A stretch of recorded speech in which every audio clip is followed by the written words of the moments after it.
Hi, this is Adam. This is another Eye on North Carolina blog. We are here in Saxapahaw, North Carolina. We are here at the Benjamin Vineyards Winery, and this winery was constructed in 2002. It is owned by Andy and Nancy Zeman, and we are so happy to be here. North Carolina is known for wines. I don't know if many people know that, and we're checking out our first winery here. And Nancy's going to give us a tour and all the great things that are happening here. So I'm here with Nancy, and she's going to discuss more about the winery and vineyards. Is there any particular thing that distinguishes your winery compared to others around the state? Well, one of the things we do is we do practice sustainable agriculture. So muscadines are grown pesticide-free, fungicide-free. We feature local artists, and so right now we have Walter Creed showing. He's actually a Saxapahaw artist just down the road. He does a lot of outdoor scenes, beach scenes, and also college scenes. So we love having the artists show on a rotating basis. And then we also have Pick Your Own, which is unusual for a lot of wineries. In the fall, generally August to October, we'll have Pick Your Own muscadine grapes. People can come out and pick a few, or they can pick hundreds of pounds and make their own wine. That's great. And do you have tours? Or it's just that time of the year is open to the public in terms of picking your own grapes? So we're open year-round in the tasting room, Thursday through Sunday, 12 noon to 5 p.m. You can come in and taste our wine. For $5, you're given you can select 6 wines that you want to taste, your choice, from our wine list. And then the back is generally open depending on the time of the year, but you can go in the back and take a tour of the winery. And people are also welcome to walk through the vines any time of the year.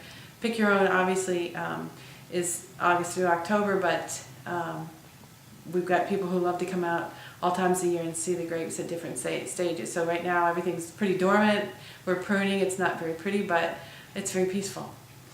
Well, we do a variety of things. So we've got some dry wines, dry whites, dry reds, traditional vinifera, and some that are French hybrids. We do muscadine wines. These are our white muscadines. We've got some reds. We've got red blended with fruit, and then we've got some fruit wines that are 100% made from local fruit. So everything we buy, if we don't grow it here, we buy it locally. And then we do some seasonal wines as well. I'd say the most popular of the sweet wines is a Saxapahaw. That's always a big seller. And then the dry wines, probably hard to say. It probably changes, but I'd say the Chambourcin is a big favorite. That's a French hybrid and a grape that is being grown a lot in North Carolina. It's makes more of a spicy wine as opposed to a fruity wine, and I'd say that's becoming a real popular wine in North Carolina.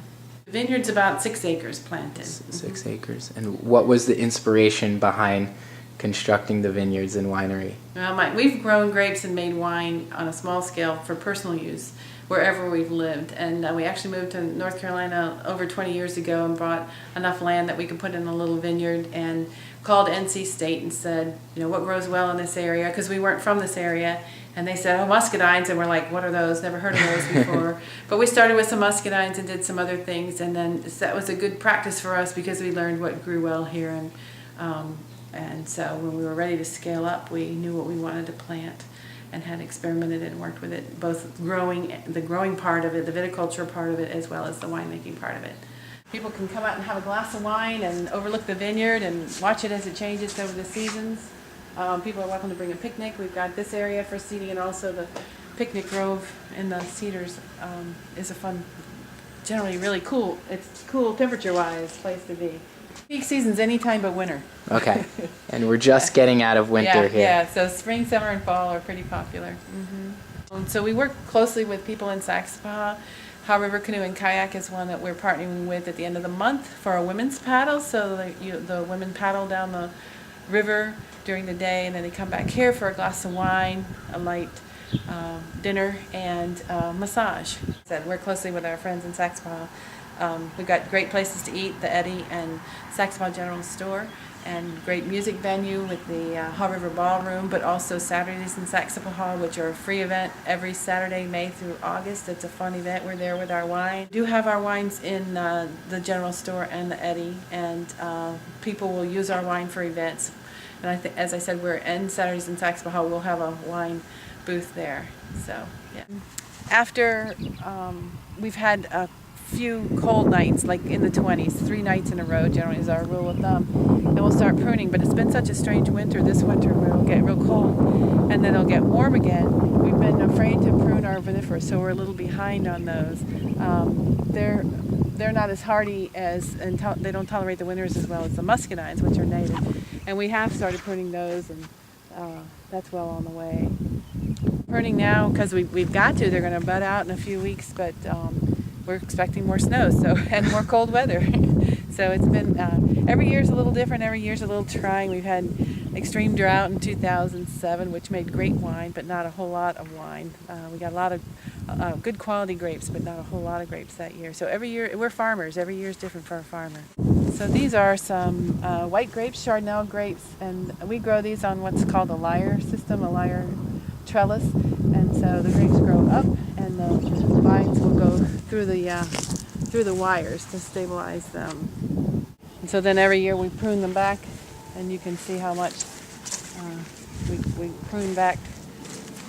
And you just pruned these? We just pruned these yesterday, and you can see they're green and look healthy there. And these are the buds that are starting to bud out, and so from each of these will become a different vine, and that'll work its way through here, and that's where the new grapes will come from. You can see this is called swelling. They're starting to swell. All right, so this is a white muscadine grape called Terra, and we've pruned this recently too, and you can see what we do is we prune just everything back to like 2 buds from the previous year's growth. Wow. So they'll be ready to bud out soon. And this is grown on a Geneva double curtain, so the vine comes up and then we split it, and then we split it again. So with this type of trellising, you actually get production from almost like 2 vines. It takes about 3 years for the plants to be mature enough to produce fruit.